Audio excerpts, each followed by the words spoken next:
और चलिए अब देखते हैं खबरें विस्तार से। बड़ी खबर, माघ मेले में आज बसंत पंचमी का स्नान हो रहा है। प्रयागराज में श्रद्धालुओं का जमावड़ा लगा हुआ है। पिछले कुछ घंटों से संगम तट की बात करें, गंगा के अलग अलग तटों की बात करें तो भारी भीड़ नजर आ रही है। 24 मुख्य घाटों पर पुण्य स्नान के लिए इंतजाम किए गए हैं। तो बताया जा रहा है कि 3.5 करोड़ श्रद्धालु यहां पर स्नान करेंगे। बसंत पंचमी के स्नान पर सुरक्षा की कड़ी व्यवस्थाएं की गई हैं। तस्वीरें आप देखिए, सुबह की तस्वीरें सामने आई हैं जहां माघ मेले में महास्नान है और इस मौके पर देश विदेश से यहां पर लोग पहुंचे हैं।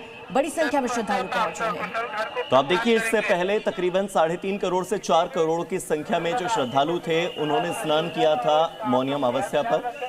ओवरऑल अगर बात की जाए कि माघ मेले में कितने बार स्नान हुआ है तो अब तक 3 बार स्नान हो चुका है।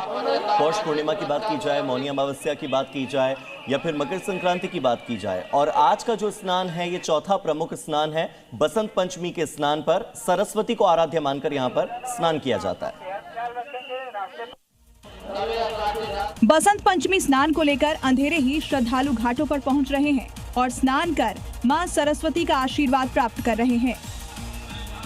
बसंत पंचमी पर संगम स्नान के लिए मौनी अमावस्या जैसी ही श्रद्धालुओं की भारी भीड़ उमड़ने का अनुमान है। वहीं करोड़ों श्रद्धालुओं के पहुंचने की स्थिति में प्रशासन भी तैयार है।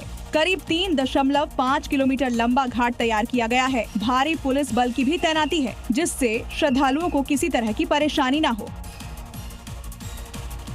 इधर बसंत पंचमी से ठीक एक दिन पहले योग गुरु बाबा रामदेव ने संगम नगरी प्रयागराज में पहुंचकर यहां पूजा अर्चना की। संगम पर स्नान भी किया, उसके बाद सतुआ बाबा के आश्रम पहुंचे, उनसे मुलाकात की।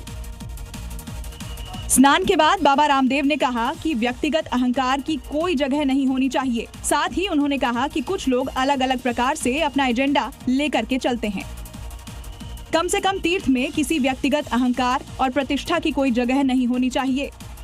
यहाँ सब तीर्थ राज में है। माँ गंगा, यमुना और सरस्वती की शरणागति में है। यहाँ पर किसी प्रकार के वैयक्तिक अहंकार की जगह नहीं होनी चाहिए।